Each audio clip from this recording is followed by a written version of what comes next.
Começo lendo com vocês Gênesis 22. Tema de hoje, o sacrifício de Isaac. Gênesis 22, de 1 a 19, convido você a acompanhar comigo nas telas. Estou usando hoje aqui a tradução da Bíblia A Mensagem. Aliás, uma Bíblia muito gostosa de ler.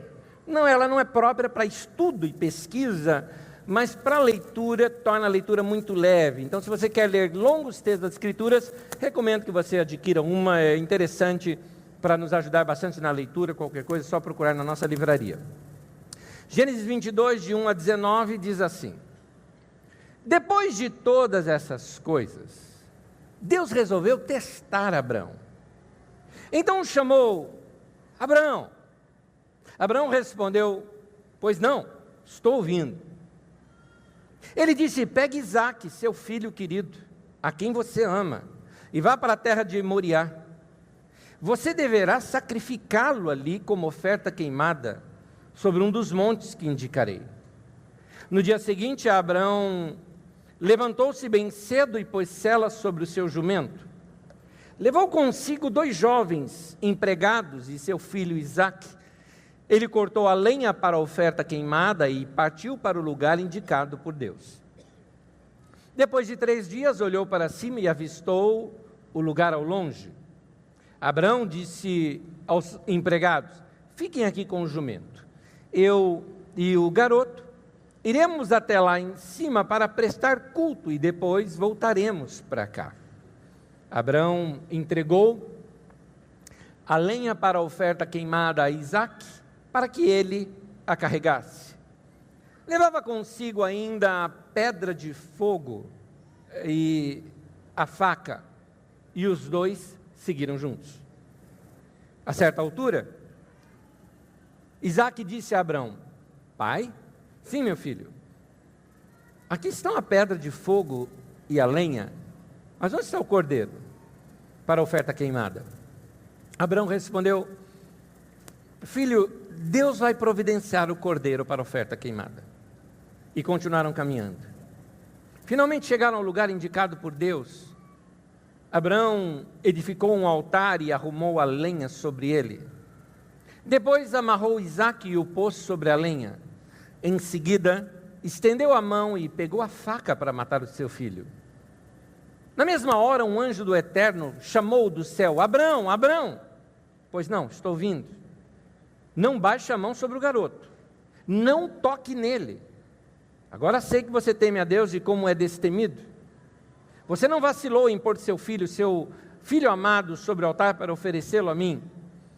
Abrão ergueu os olhos e viu um carneiro preso pelos chifres num arbusto. Ele pegou o animal e o sacrificou como oferta queimada em lugar de seu filho. Abrão deu àquele lugar o nome Javé-Jiré. Detalhe, o nome de Deus como Jeová, Javé, Yahweh, são tudo variantes, porque é YHWH, não se tem tradução. Então, Javé é o mais perto da nossa língua. Javé-Jiré, Deus providenciará. Foi daí que veio a expressão: no monte do Eterno ele providenciará. O anjo do Eterno falou. Todas as vezes que aparece eterno aqui no texto, se refere a Yahweh, a Jeová. O anjo do Eterno falou do céu pela segunda vez a Abrão: Prometo, e essa é a palavra do Eterno, que o abençoarei, porque você foi até o fim nessa questão e não se recusou a entregar-me seu filho amado. Como eu o abençoarei? Farei que seus filhos sejam tão numerosos quanto as estrelas do céu e a areia da praia.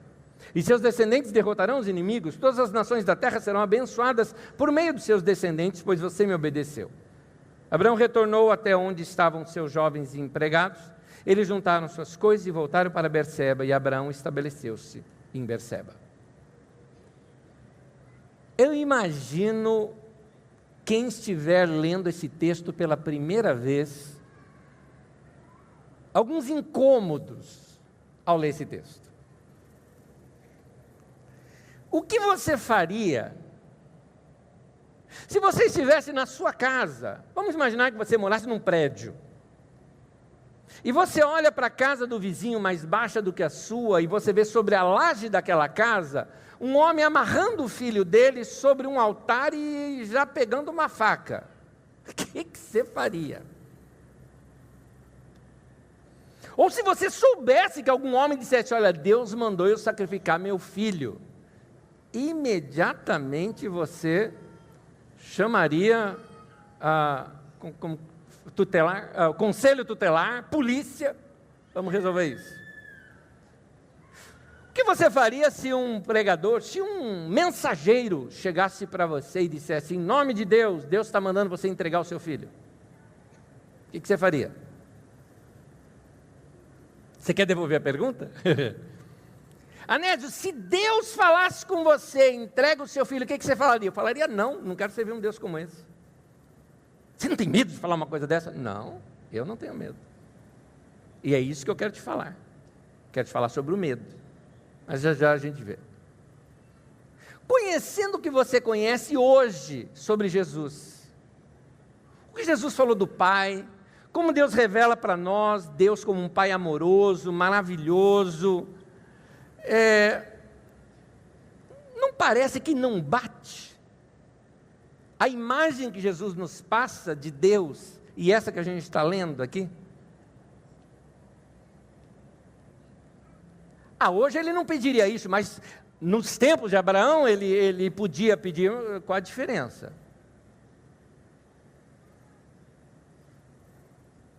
A gente serve um Deus que gosta de fazer pegadinha?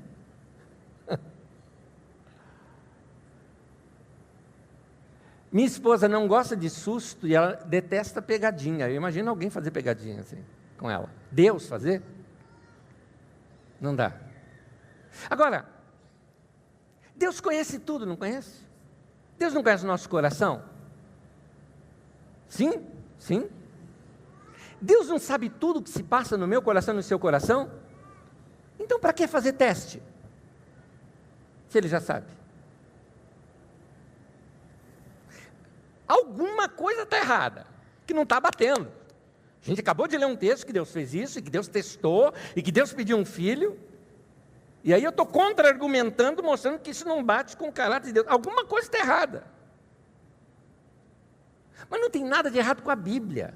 Você não acredita na Bíblia? Claro que eu acredito. Olha eu aqui ensinando com você. Acredito demais. Aliás, eu amo a Bíblia Sagrada. Alguma coisa está errada, mas não é com a Bíblia. Tem alguma coisa errada na leitura que nós fazemos dela. Eu gostei de algo que eu aprendi. Talvez, eu não vou saber mais dizer quando isso, até porque já faz muito tempo, 19, 20 anos de idade eu tinha, é que eu me lembro da cena. Eu costumava estudar na casa dos meus pais, eu era solteiro ainda, eu costumava estudar em cima de uma árvore, pra você ter uma ideia, eu montava ali umas tábuas e ficava ali, ou em cima do telhado, assim, na laje de casa.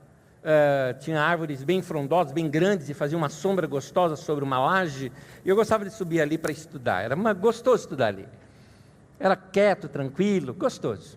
E eu me lembro da cena, eu estava exatamente estudando Apocalipse, eu li, reli, parei um momento assim, não com o computador, eu não usava nesse tempo, era um monte de livros aqui, eu estava exatamente com a Bíblia lendo, eu me lembro da cena, eu parei assim, olhei para o céu mesmo, falei, Deus, eu não acredito nisso. Você falou que não acredita na Bíblia? Não, Deus entendeu. Eu não estava dizendo que eu não estava acreditando na Bíblia, eu estava dizendo que eu não acreditava no que eu estava entendendo da Bíblia. Eu não consigo, isso que eu estou entendendo, eu não acredito. Então eu preciso de uma chave de interpretação. Isso aqui está em código. E está mesmo, Apocalipse é codificado o texto. O texto original diz que Deus codificou aquilo e entregou para João. Então é codificado mesmo o texto. E eu não tinha chave de interpretação, eu não entendia nada. O que eu fiz foi fazer diversas leituras. Eu lembro que eu peguei o livro de Apocalipse sem comentários bíblicos e li 37 vezes o texto todo. Terminava, voltava, ao longo de dias, claro. E depois é que eu comecei a fazer minhas anotações para tentar entender o texto. Então, às vezes, precisamos entender algumas coisas. E hoje eu quero mostrar para vocês algumas ferramentas que a nossa geração perdeu Por isso nós não entendemos textos como esse que está aqui. Alguns problemas nós encontramos que nos é difícil de ler um texto como esse. Primeiro problema que eu quero te apresentar é o medo de Deus. Nós temos medo de fazer pergunta para Deus, como isso que eu fiz. A gente tem medo. Tem gente que lê um negócio assim, ele não quer acreditar, ou ele não quer pensar daquela maneira, mas assim, sabe, ele faz até sinal da cruz, Deus, me perdoa, mas eu não quero pensar. Assim, fica quieto, cala a boca. Porque você foi criado assim, talvez até pelos seus pais. Pai, não tem mais pai, mas pai, cala a boca. Mãe, cala a boca. Aí você... E não chora. Né? Alguns pais criaram filhos assim. E às vezes nós nos relacionamos com Deus assim. Medo de trovão e relâmpago, medo de raio na cabeça. Esse medo dessa força superior, que pode nos fazer bem ou mal, e que nós desejamos ter contato com Ele para apaziguá-lo, para agradá-lo, porque não sabemos como Ele vai nos tratar. Esse ser desconhecido, porque nós achamos que Ele é assim, então ficamos com medo de como Ele vai nos tratar. E algumas pessoas têm um verdadeiro, não temor de Deus, mas terror de Deus. Inclusive tem um texto da Bíblia Sagrada, cuja palavra original significa o terror, mas geralmente os intérpretes colocam como temor, porque não dá para se entender naquele contexto o terror, mas hoje dá. Por exemplo, Gênesis 31, 42, olha só o que diz esse texto. Se meu pai, o Deus de Abraão, se o Deus de meu pai, o Deus de Abraão, é Isaac falando, o terror de Isaac, dá para compreender. A experiência daquele menino com Deus do pai dele foi apavorante. Imagina se você fosse o menino. A imagem de Deus que ficou naquele menino, de um Deus como alguém apavorante, ser colocado num altar, ser amarrado, cutelo levantado. Que Deus é esse? Um Deus que come criancinha? Um Deus que precisa ser temido?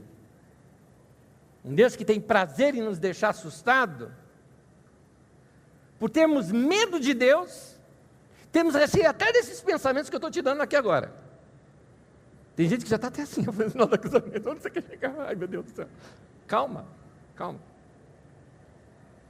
Esse só estou demonstrando que é um problema. Nós temos dificuldade em chegar na raiz do texto, porque temos dificuldade de fazer perguntas. Temos dificuldade de fazer perguntas para Deus, porque nós não o conhecemos. Não sabemos como Ele vai reagir. Por causa disso, encostamos nessas coisas. Segundo problema, um erro de leitura. Aqui é importante. O nosso problema aqui é educacional. Primeiro porque o fundamentalismo estragou nossa espiritualidade. O fundamentalismo faz com que se imagine, e talvez a maioria de nós foi educado assim, de que Deus ditou as escrituras sagradas, e a Bíblia é todinha ditada por Deus. Deus falou, escreve aí, e o cara foi escrevendo, sabe? Foi escrevendo a Bíblia. E agora a gente acha que a Bíblia é um livro ditado por Deus, assim, e nós, muitos cristãos, lidam com a Bíblia como uma espécie de um Alcorão. É um livro sagrado, ditado por Deus, e tem que ser entendido literalmente. Tanto que uma expressão que esse povo gosta de usar é o seguinte, mas a Bíblia diz, que ela diz sim, mas o que você está entendendo o que ela diz é que eu estou questionando. Eu não questiono o que está escrito, eu questiono o que a gente está entendendo do que está escrito. O caso é que nós não sabemos ler textos antigos, e aí é uma situação educacional. Quer ver um exemplo? Não precisa ir longe, nem estou falando textos antigos. Nós não sabemos ler poesia. Nós não sabemos. Até hoje, um monte de gente ainda não entendeu que tinha uma pedra no caminho, no meio do caminho tinha uma pedra. Não entende. Falou, mas essa coisa até eu escrevo. Muita gente não entende, porque não sabe ler poesia.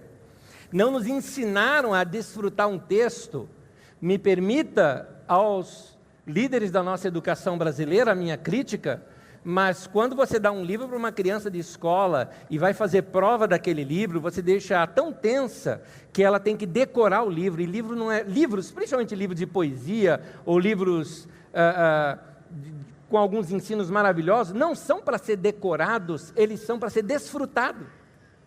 Você desfruta aquele livro, é diferente. Tem textos como, por exemplo, o Salmo 104, uma poesia linda, maravilhosa, e eu gosto da poesia que foi feita em cima do Salmo, que inclusive está gravado num dos CDs da nossa comunidade. Diz: bendize, ó minha alma, ao Senhor. Senhor, Tu és maravilhoso. Olha o texto.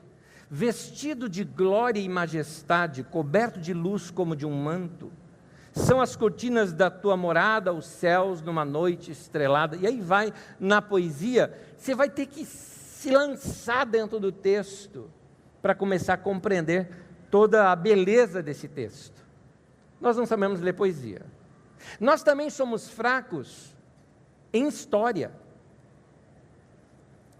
Nós não sabemos esmiuçar um texto e ver um texto com um olhar que a gente chama crítico. O crítico não é de criticar o texto, mas de analisar o texto. Nós lemos tudo hoje em dia, por causa da televisão e do rádio, nós lemos tudo como ciência ou reportagem. Por exemplo, vamos pegar o texto da criação. Talvez a maioria de vocês nunca notaram que a Bíblia tem 2 textos sobre a criação. Talvez nunca de vocês notaram isso. Gênesis 1 vai até o capítulo 2, versículo 3, se eu não me engano, do 4 em diante é outro texto. Repete tudo de novo, de outra forma. Por que isso?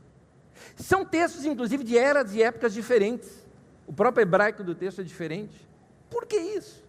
Então, o problema nosso é que a gente lê um livro aquele texto, achando que está falando de ciência, ali não é ciência. Ali é poesia. Aliás, aquele texto tem rima, ele é poesia, é uma poesia. O que é que tem ali? Tem Deus querendo mostrar um propósito por detrás, e nós estamos querendo ver outra coisa, que nós vemos a coisa como reportagem. A gente imagina os textos bíblicos como uma grande reportagem. Esse que nós acabamos de ler, por exemplo, você imagina o seguinte: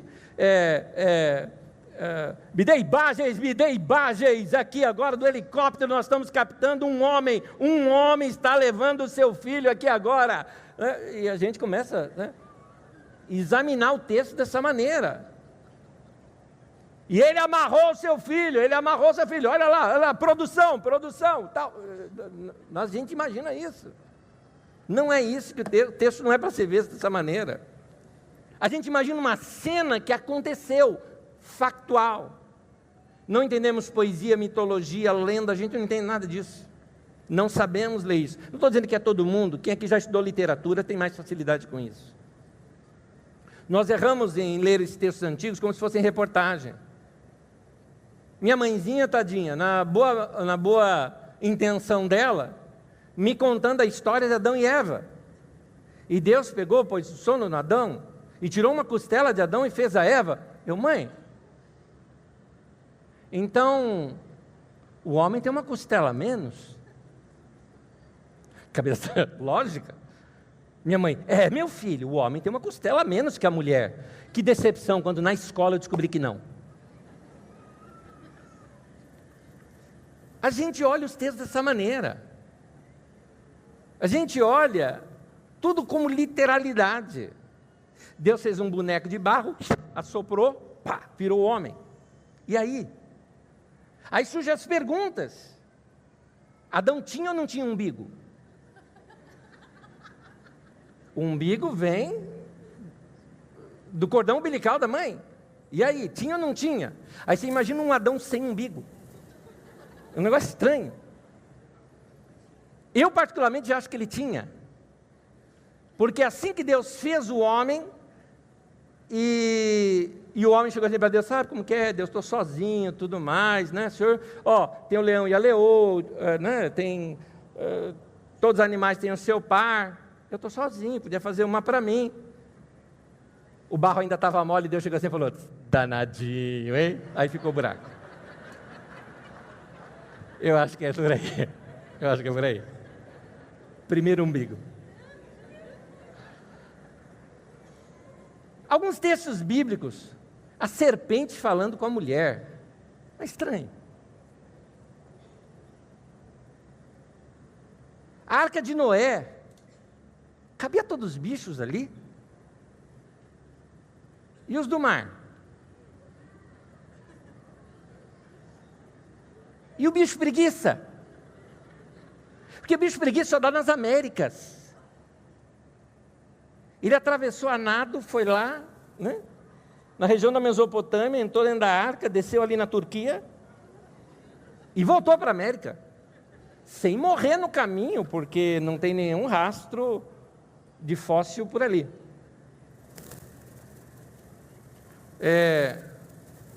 A Bíblia fala que Caim matou Abel e fugiu para as terras de Nod. Ué, já tinha cidade?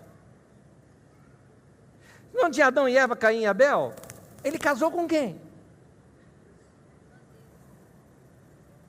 A gente quer dar jeito no texto. Não, foi uma irmã dele e tal, entende? A gente quer dar jeito no texto, porque a gente quer provar historicidade de texto que não é histórico. Gente, eu não estou duvidando do texto bíblico, embora lhe pareça, eu só estou querendo mostrar que a nossa chave de interpretação, o nosso óculos está errado. Você está com o óculos errado, a coisa fica bagunçada. Eu só estou dizendo que nós é que estamos lendo o texto errado. O texto era para revelar uma outra coisa. Por exemplo, o texto da criação não é para revelar como o mundo foi criado, mas o texto é para revelar por que o mundo foi criado. É bem diferente. Bem diferente. Ciência fala como o mundo foi criado, teologia fala o porquê. Bem diferente. Me permita nesse momento explicar uma ferramenta interessante que existe na literatura,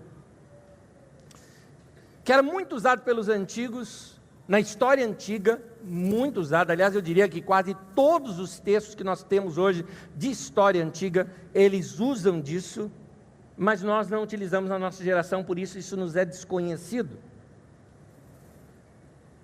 É chamado de mito. Mito é um conto. Eu fiz questão de colocar a palavra história e não história, porque eu sou do tempo em que história era fato que aconteceu, enquanto história era uma ilustração. Hoje a língua portuguesa já não se usa dessa maneira, por isso coloquei entre aspas para eu mesmo dar o sentido que eu quero dar para ela. Mito é um conto, uma história que coloca em linguagem fatos humanos coisas inexplicáveis, coisas transcendentes.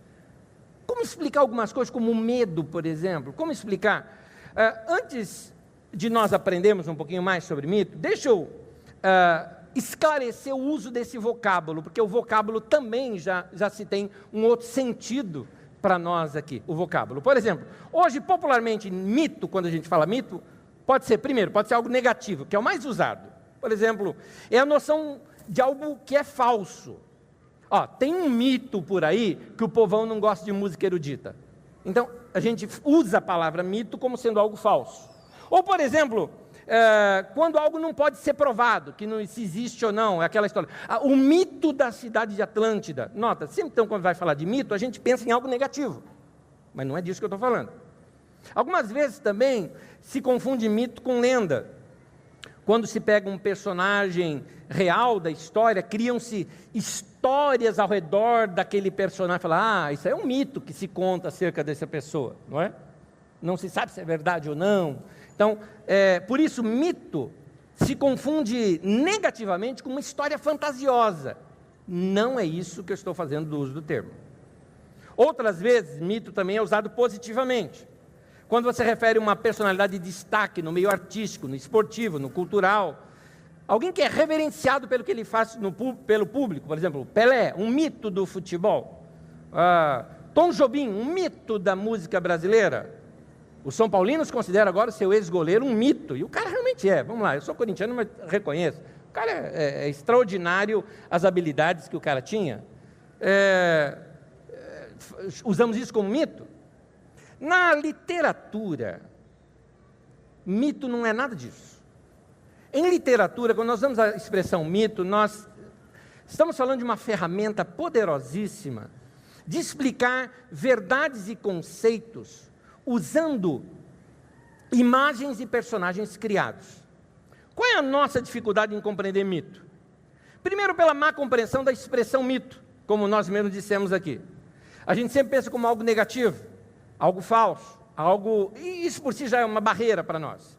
Outra dificuldade é a distância, a não familiaridade cultural com esse tipo de literatura, com o pensamento mitológico. Por exemplo, qual a última vez que você leu um texto mitológico? Talvez alguns de vocês nunca nem leram, nunca se interessaram em ler. Talvez nunca leram textos de Homero, talvez nunca leram textos antigos. Esses textos não caem no nosso gosto de literatura, por isso nós não os estudamos. E outra, a nossa mentalidade, como eu já disse aqui, histórico-jornalística, típica do mundo ocidental.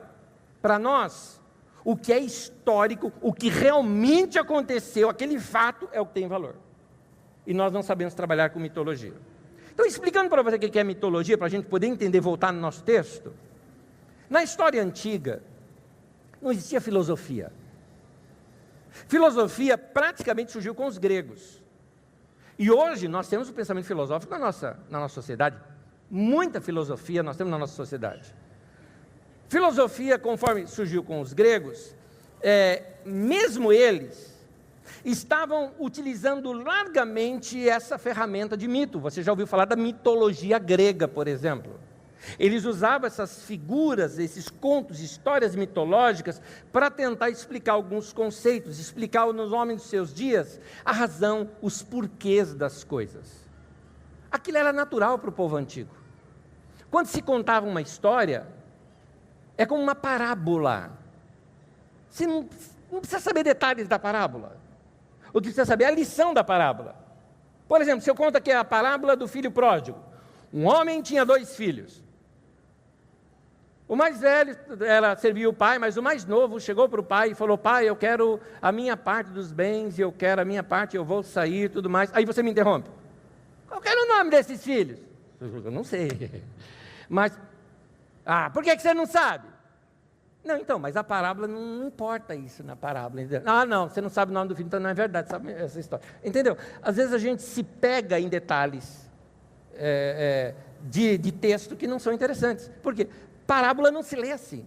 Parábola deixa contar todo e pega a moral da história. A moral da história é que é o assunto em si. Por isso que a Bíblia, para tentar explicar para o povo antigo verdades acerca de Deus, conceitos acerca de Deus, se usava a linguagem mítica. Por exemplo, a Bíblia fala do céu, fala de Deus, como se falasse de coisas desse mundo.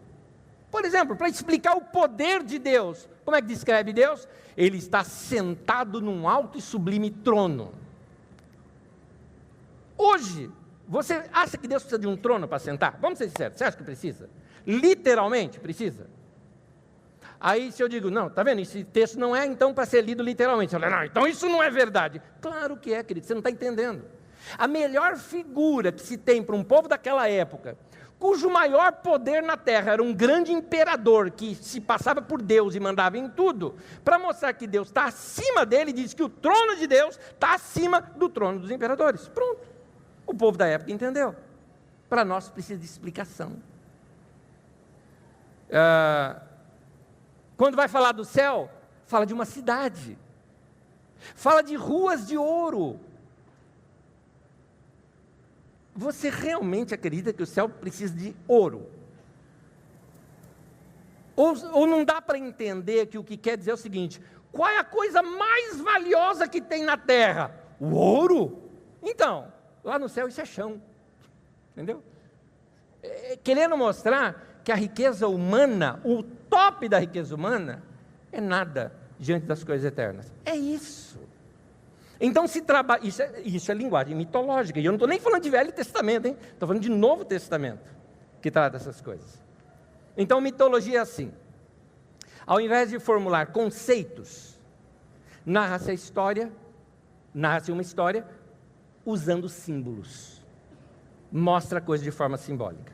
Então nós já vimos aqui 2 dificuldades que nós temos, eu quero falar uma terceira, de entender um texto como esse. Primeiro, o medo que a gente tem de Deus de questionar algumas coisas, de falar, não bateu, não entendi. O segundo, por quê? Porque a gente tem medo de como Deus vai nos tratar. O segundo, um erro de leitura. Nós não sabemos ler textos figurativos, não sabemos ler direito parábolas, não sabemos ler direito textos mitológicos. E o terceiro problema, chave de interpretação. É aqui que a coisa pega.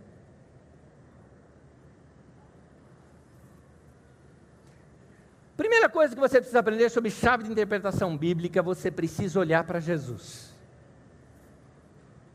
Para se entender a Deus, meu querido, só olhando para Jesus. Eu não tenho essa frase aqui na tela, mas guarde ela com você. Ela é importante.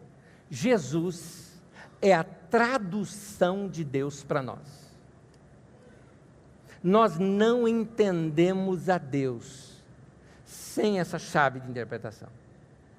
Nós vamos criar monstros acerca de Deus, se nós não ouvirmos, se nós não vermos Jesus, se não ouvirmos as palavras de Jesus, que nos interpretou quem realmente Deus é para nós. Tem mais. Deus se revela na pessoa de Jesus, porque Deus, somente por ser Deus, já está muito distante da gente. O máximo que a gente consegue compreender Deus é na sua forma humana, Jesus. Por isso o Verbo se fez carne, Deus habitou entre nós, Deus conosco, Emanuel. É Deus se mostrando como é que é. Quer saber como que Deus é? Olha para Jesus. Se Jesus não faria, Deus não faria.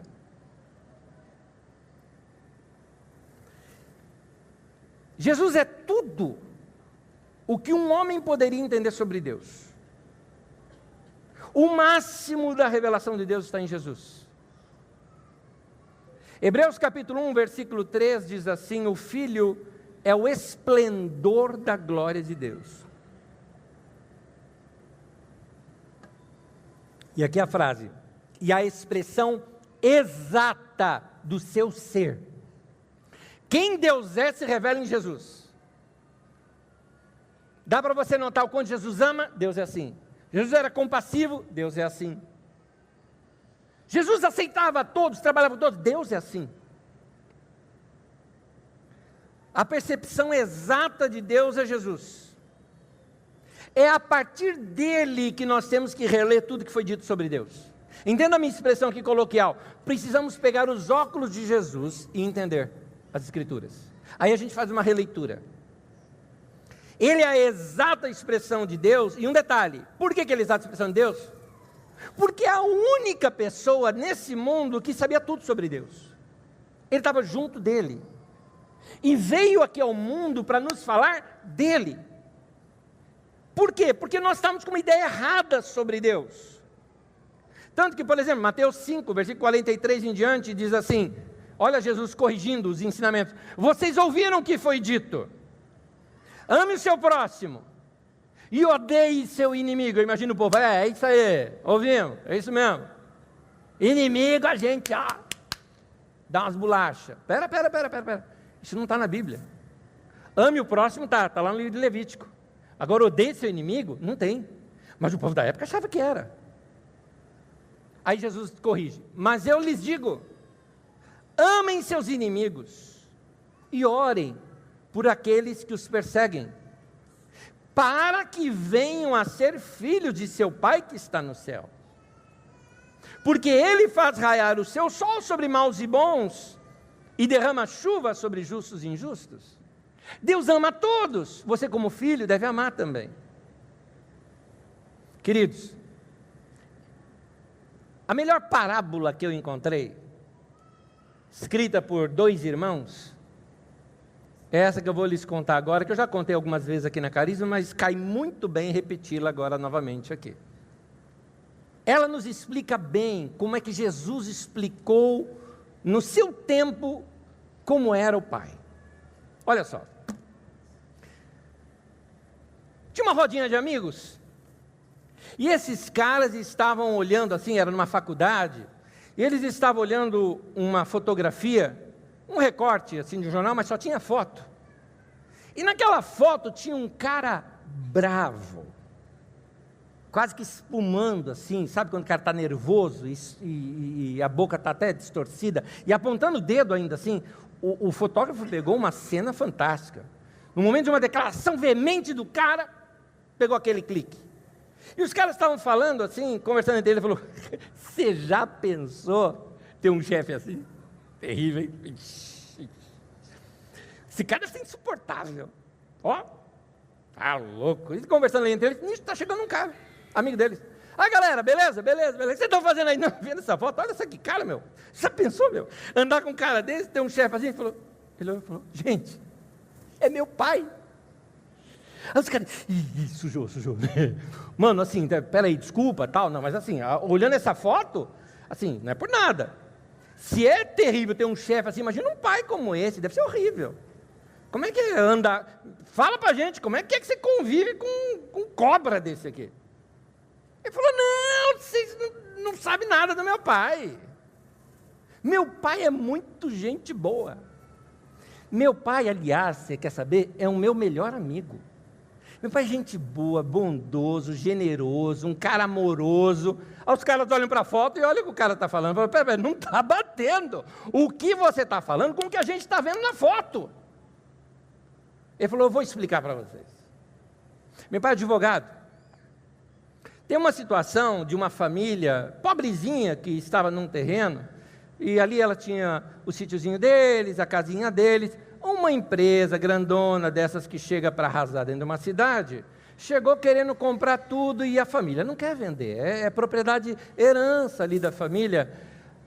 Fizeram de tudo, foram na prefeitura e receberam apoio governamental para ir lá, tirar aquela família para construir aquela fábrica e tudo mais. Meu pai estava defendendo o uso da terra por essa família, porque ninguém queria fazer isso. Aliás, ele não cobrou nada. E esse momento da foto é o momento em que ele está fazendo a acusação diante dos ricos que estão sobrepujando sobre os pobres. A propósito, meu pai ganhou a causa e a família continua lá no seu lugarzinho. A empresa que teve que se virar para outro canto. Os caras olharam para a foto e falaram, que foto linda! Uau! Que maravilhosa essa foto! Note, as palavras do filho mudaram tudo, sem mudar a foto. A foto é a mesma. Você lê um texto bíblico como esse, a foto é horrível. Mas quando você põe os óculos de Jesus, quando você pega as palavras, porque o filho conhece o pai, e ele vem nos explicar algumas coisas sobre o pai, que nos faz ver de outro modo aquela mesma fotografia. No texto de João 14, 8 e 9, disse Filipe, um dos discípulos de Jesus, Senhor, mostra-nos o pai, isso nos basta. Jesus respondeu, você não me conhece, Filipe? Mesmo depois de eu ter estado com você durante tanto tempo, quem me vê o pai. Assim, para Filipe era assim, peraí, mas Deus é assim, está lá no céu, você não pode se aproximar dele. O judeu nem falava o nome. Jesus, a gente chega aqui e abraça você. Falou, pois é, meu pai é assim. É que você não conhece ele. Você acha que ele é maldoso, você acha que ele é bravo, você acha que ele é um velho rabugento, você acha que ele é um Deus que precisa ficar fazendo você ter medo dele. Ele não é nada disso, ele é como eu sou com vocês, desse jeito. Me deixo ser tocado, ando com as crianças, brinco com vocês, carrego as mochilas, sirvo todo mundo, lavo os pés, amo, ando com todo mundo, não faço diferenciação de pessoas. Deus é assim. O Deus que é desconhecido se torna completamente revelado e conhecido na pessoa de Jesus. Na pessoa de Jesus, ele não é o terror de Isaac, ele é o Abá de Jesus. Abá é uma palavra, na verdade, do aramaico, que é a primeira expressão, aquele balbuciar de uma criança, quando vai falar, na nossa cultura é pá, né? Coisa assim, né? Não é nem papaizinho, nenhuma criança chega assim e aprende a falar e fala, papaizinho. Não fala, né? Ela vai falar, pá, pronto, você vai, papai, que lindo, né? Exato, então, no árabe, é isso que eles fazem, ou naquelas línguas semitas, tanto hebraico, árabe, é o Abá, né? Essa expressão é papaizinho. Jesus nos ensina a conhecer Deus dessa maneira. na forma como uma criança conhece o papai, na forma como ela confia no papai. Sabe aquela última frase de Jesus? Pai, em tuas mãos entrego o meu espírito. Pois é, Abá, papaizinho. É assim. Nós entendemos e interpretamos a Bíblia a partir de Jesus. Ele é a chave de interpretação das Escrituras. Lembra que eu falei? Jesus é a tradução de Deus para nós. E uma segunda coisa aqui da chave de interpretação, o caráter de Deus revelado por Jesus. Jesus nos revela que Deus é bom, que nós não precisamos ficar vivendo com medo de Deus. Queridos, eu confesso para vocês que uma das coisas mais valorosas que eu carrego na minha vida, um grande tesouro de revelação de Deus que eu carrego na minha vida, é que Deus é bom. Eu sei que Deus é bom. Isso é claro para mim. Aliás, eu aprendi isso na escolinha dominical. Minha professora cantava comigo, olha, Deus é bom para mim, Deus é bom para mim. Eu cantava isso. Feliz eu sou, cantando eu vou, Deus é bom para mim. Eu gostava. Deus é bom, eu sei que Ele é bom, Ele sempre vai ser bom. Como aquela canção de Don Moen, Deus é bom o tempo todo Deus é bom. Deus é assim. Eu sei que Ele me ama. Entenda bem, Deus ama a todos, sim, mas eu sei que Ele me ama, é diferente de Deus ama a todos, entendeu? Eu sei que Ele me ama, eu sei que Ele é bom para mim, eu sei que Ele é bom para todos, mas é importante eu saber, Ele é bom para mim, que Ele ama a mim. Deus é assim. Então, quando nós temos essa revelação desse caráter de Deus mostrado na pessoa de Jesus, a gente fala, espera um pouquinho, não bate um Deus desse ficar fazendo pegadinha com a gente. Não bate. Então, o tema de hoje, o sacrifício de Isaac. Exegese do texto. História que foi contada na beira das fogueiras, nas reuniões de clãs, mais adiante das tribos. Final de dia, quando os homens se sentavam à beira das fogueiras e as mulheres juntas também, junto com as crianças, as histórias eram contadas de pai para filho. O relato ia contando de geração em geração como um lembrete de que Javé, diferente de todos os deuses dos outros povos, não pedia sacrifício humano. Tem uma curiosidade no texto que eu queria contar para vocês, que eu só descobri depois que eu fui esmiuçar o texto original. O povo da Palestina antiga chamavam Deus de El, ou Elohim, um termo genérico para o grande Deus, o Deus, mais ou menos assim. Anos depois, só em Moisés é revelado Deus com um nome, Javé, ou Jeová. Deus, ele quer mostrar o seguinte, eu quero mostrar que Ele não é um Deus qualquer, Ele é o único, é isso que eu quero mostrar, que o texto vem revelando esse único Deus para eles. Esse texto está construído assim, o tempo todo, Abrão ouve Elohim, o El, falando com ele, o tempo todo. O El chama, o Deus chama. A hora que ele levanta o cutelo, o mensageiro de Javé grita, não! E aí entra só o nome Javé no meio. Será que os escritores não queriam mostrar o seguinte, olha, o nosso Deus não é um Deus genérico, porque os outros povos lá de Canaã, também chamavam seus deuses, ou seu Deus supremo ali do panteão daquela região de Canaã, de El. O Deus Pai Supremo era o El, esposo esqueci lá, rainha dos céus, o filho dele era Baal. Esse era o panteão ali de Canaã. O que ele queria ensinar é o seguinte, gente, como por aí se diz que o El pede sacrifícios humanos, quero que vocês saibam, Javé não aceita sacrifício humano. Qualquer povo antigo, nós temos essa dificuldade toda, dá esse trabalho todo. Mas um povo antigo, ao ler um texto desse, entendeu claramente, Deus não pedia sacrifício humano. Naquele contexto, não era ofensivo sugerir que Deus tivesse pedido temporariamente o filho de Abraão. Hoje, à luz da revelação que a gente tem completa de Jesus, não poderíamos imaginar Deus fazendo isso. Naquele contexto, o relato despertava fé. Hoje, para fazer isso, precisa ser explicado. Caso contrário, gera até incredulidade na gente. Naquele contexto cultural e religioso, o relato representava um avanço em relação aos costumes culturais e religiosos da época. Quase todos os povos do Oriente Médio praticavam sacrifícios humanos.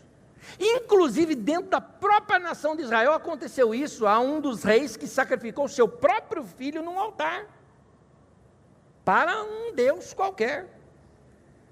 E aqui, esse texto mostra que isso é barbaridade e que Deus não aceita isso. Nessa exegese de Gênesis 22, é a seguinte: para que esse texto está na Bíblia? Para mostrar que Deus não aceita sacrifício humano. É bem o contrário do que as pessoas pensam. Entrega o teu filho para Deus. Não, Deus está dizendo que Ele não quer isso. É isso que Ele não quer. E é uma mensagem de Israel para os povos ao redor. O nosso Deus não exige sacrifício humano.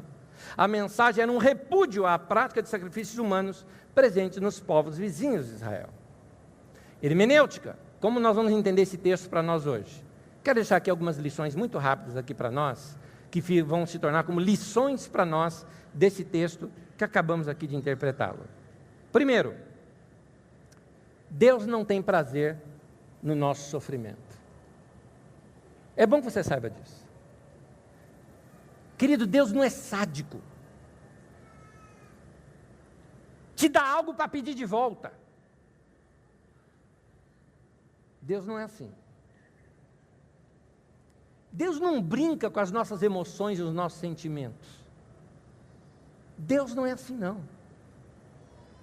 Se te pintaram um Deus como esse, saiba que ele não se parece com o Pai de Jesus.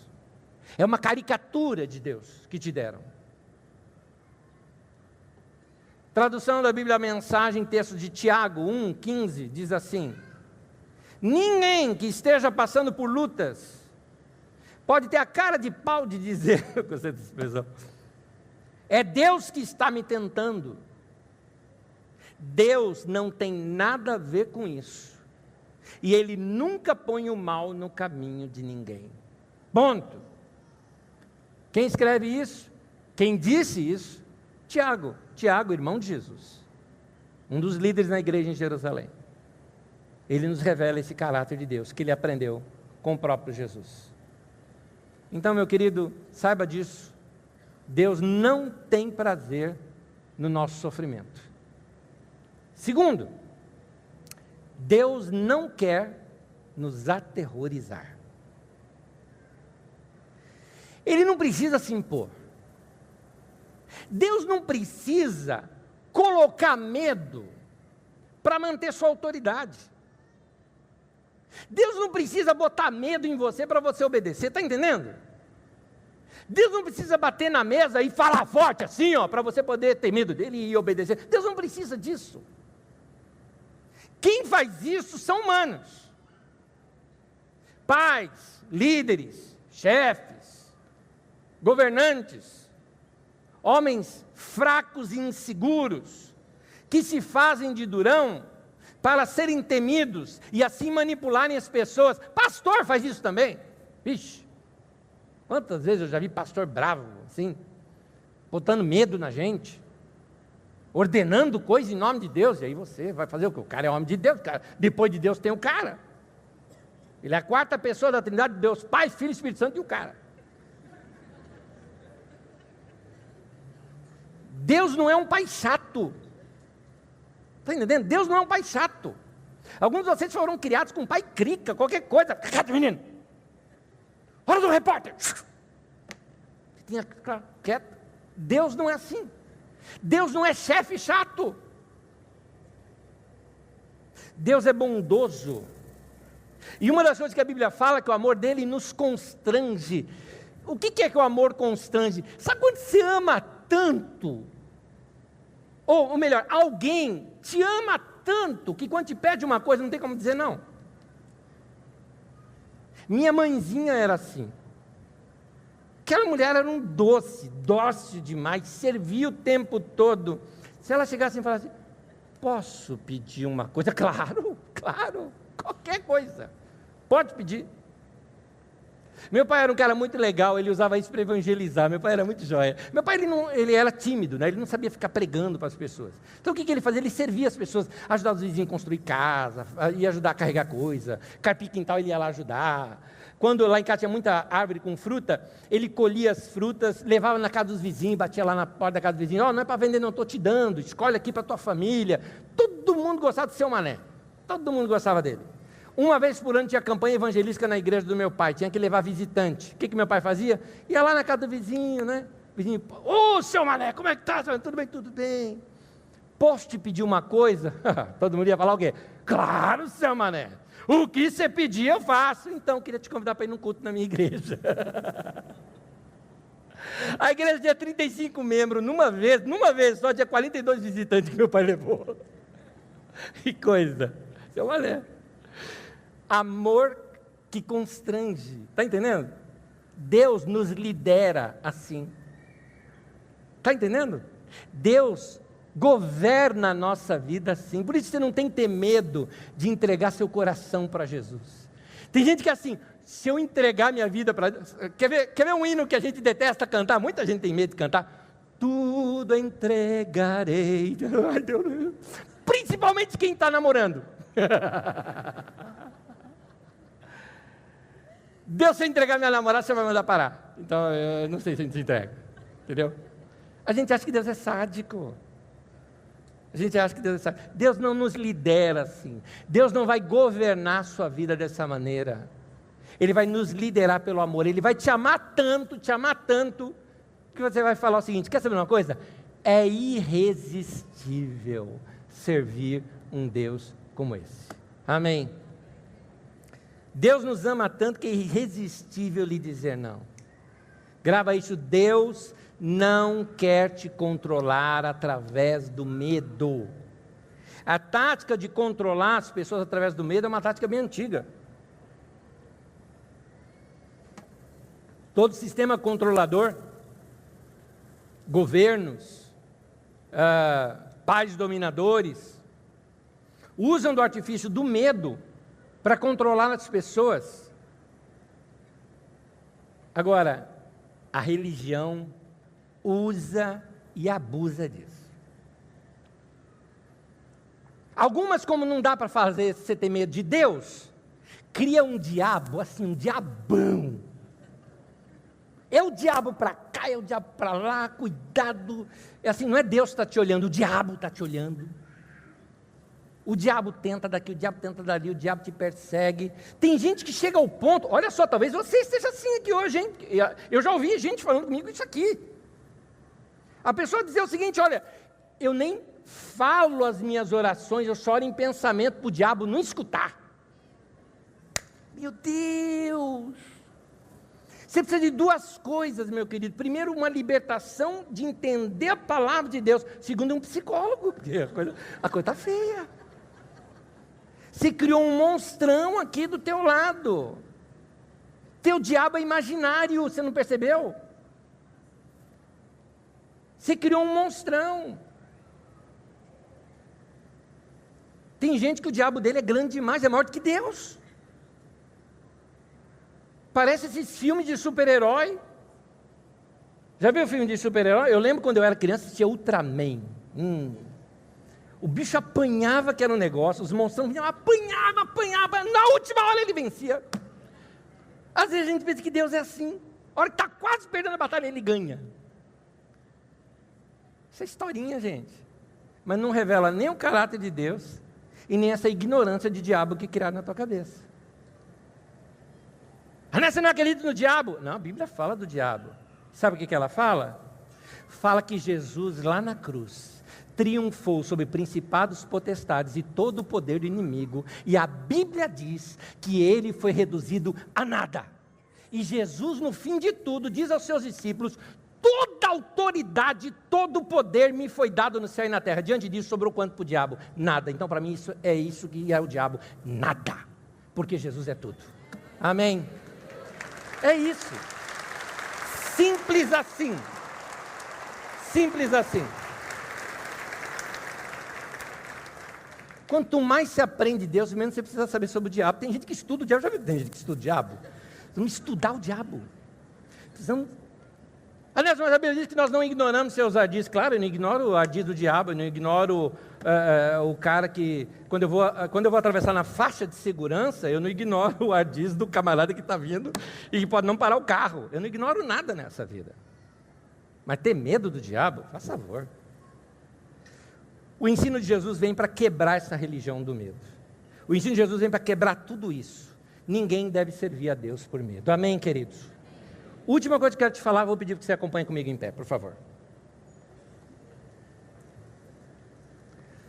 Posso falar uma coisa? Para você, assim, falar, isso é a palavra de Deus para mim. Meu irmão, entenda bem, às vezes nós temos que ouvir, só um caso, às vezes nós temos que ouvir o pregador, o expositor da palavra de Deus. Às vezes nós temos que ouvir como se ouve profeta. Quando você ouve um profeta, o que você ouve? Assim diz o Senhor, oráculo de Javé, não é? Essa é a palavra de Deus. Pois bem, eu tenho uma palavra de Deus para você, meu irmão. Grava bem isso, para todos vocês. Olha para mim, tem uma palavra de Deus para você. Você é livre. Amém? Você é livre. Jesus te libertou. Jesus te deixou livre. Livre, livre, livre. Aliás, livre até para não servi-lo. Sabia disso? Tem gente falando, não, ele me libertou, mas agora sou preso. Sim, Paulo usa isso poeticamente. Jesus te deixou livre. Ele quer que você decida. Então, queridos, vocês que têm muitos anos de igreja, e na igreja passaram por pessoas amedrontadoras.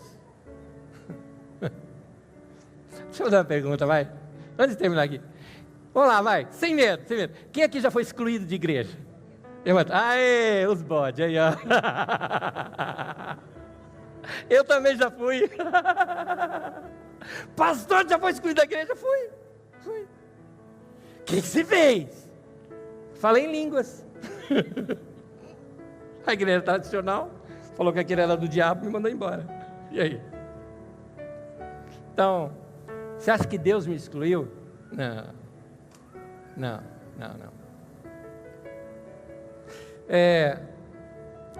Quem aqui já teve medo de Deus, do pastor, de alguma coisa? Já teve? Medo de profeta? Já teve? Eu também. Quando eu conheci esse negócio de profecia e tal, um dia um amigo falou, vamos lá que tem uma profeta lá, ela revela tudo da vida da gente. Eu era adolescente, gente. Eu fui tremendo de medo. Tinha uma filhinha de oração lá que a mulher punha a mão e falava um monte de coisa. Eu fui lá, com medo dela contar meus pecados para todo mundo. Eu pedi perdão de tudo que eu lembrava. Até orei assim, Deus perdoa até aquilo que eu não lembro. Meu Deus do céu. Aí ela profetizou para mim que eu ia me casar com a minha namorada da época. Não deu certo. Porque uma semana depois, um amigo meu namorado ficou doente, ele levou a foto dela, ela profetizou para ele que ele ia casar com ela também. Deus do céu, ó.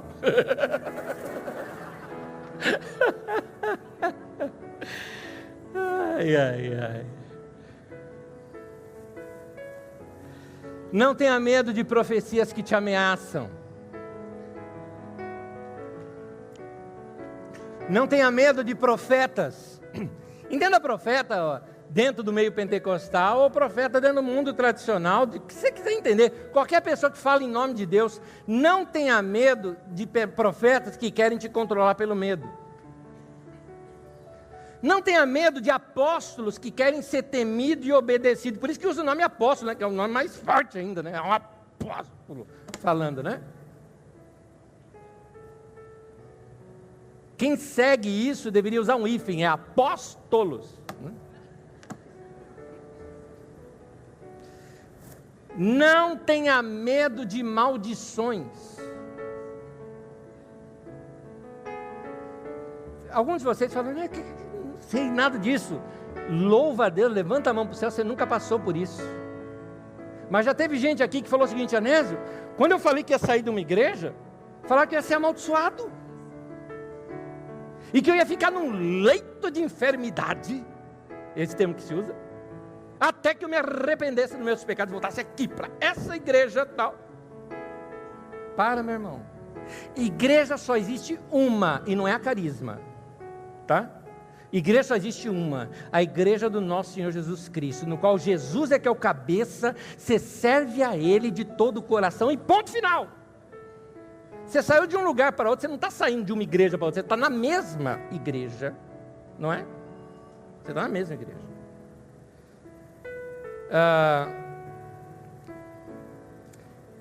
Não tenha medo de que, se você não fizer algo, Deus vai cobrar a tua vida.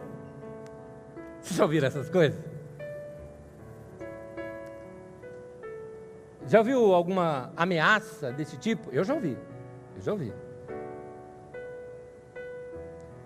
Então, olha, se você não fizer isso, Deus pode pedir tua vida. Você não sabe como será o dia de amanhã. Nem sabe se hoje você vai chegar na tua casa. O cara já começa a tremer, né? Isso tem um outro nome, macumba. E Deus já quebrou o poder do diabo e das macumbas. Ponto. Esse é o nosso Deus. Esse é o nosso Deus. Eu lembro da minha avó, estava voltando da aula de piano. Eu tinha 5, 6 anos de idade. Voltando da aula de piano, a gente voltava a pé e passava dentro do cemitério, da cachoeirinha lá. Passando pelo cemitério, por fora, na verdade, no muro do cemitério, minha avó falou, aqui a flor que eu falei, olha só, e foi pegando assim, vó, isso aí é macumba. Minha avó naquele momento me deu uma lição tão bem dada, aquele jeitinho carinhoso dela, mas firme. Ela falou, a Bíblia diz, ouve Israel, preste atenção, o seu Deus é o único Deus. Ele falou, se só tem um, por que eu vou ter medo dos outros? Quem criou a flor? Falei, Deus. Falei, então essa flor de Deus está aqui jogada do lado de fora. Se ela tivesse plantada, bonitinha, eu deixaria. Mas aqui ela vai morrer. Lá na minha casa vai ficar muito mais bonita do que isso. Levou lá para casa. Alguém fala, Nésio, mas não podia assim levar maldição, né? Maus olhados, fluidos ruins, né? Meu Deus do céu. Como tem gente preconceituosa, né? Vou abrir uma para vocês em público. Até se você estiver me ouvindo pela internet, é para você que eu estou falando. Porque foi pela internet que me falou isso. Um dia eu mostrei aqui uma cena em que tem um quadro na sala da minha casa enorme, que é uma negra com seus filhos carregando aqui. Aquele é um quadro pintado em cima de uma foto original do trabalho que a gente realiza lá na África. Quem pintou aquele quadro foi o Kleber, um dos missionários aqui, que é um pintor de mão cheia. E eu falei assim, minha casa é africana, você entra assim, é África pura, só coisa da África lá, você vê. E assim, aquela tela enorme assim, daquela coisa, falei, eu amo olhar para aquilo, porque eu vejo, porque a gente conhece o trabalho lá na África que realizamos, que é de alimentação de bebês. Aquela mulher tem seus filhos vivos graças a esse trabalho que realizamos lá. Olha que coisa maravilhosa, aquilo é para me lembrar disso. Eu recebo assim pela internet. Você precisa tirar essas coisas africanas da sua casa para você não receber maldição. Você poderia substituir aquele quadro de maldição pelo quadro da Nossa Senhora para abençoar a sua casa. Eu não quero entrar em questões religiosas. Eu quero entrar em questões preconceituosas. É um pecado um preconceito como esse. Isso sim é pecado. Gente, você é livre. Amém?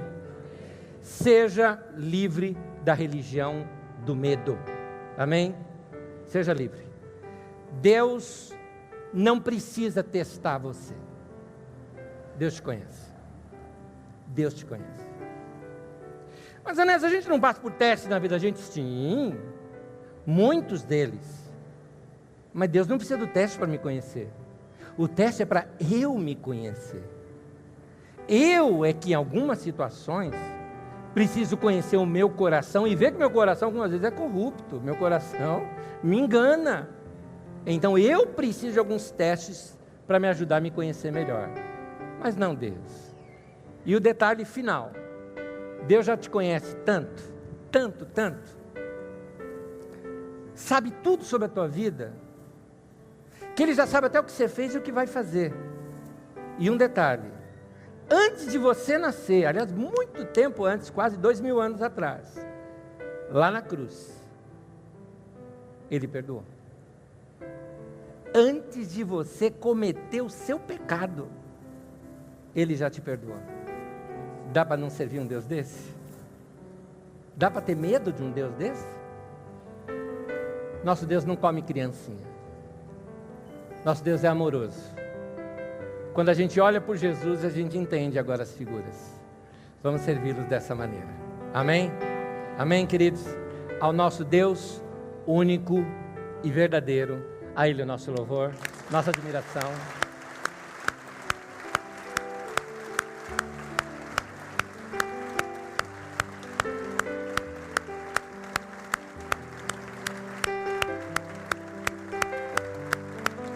Maravilhoso é o Senhor, admirável, grande, único, santo.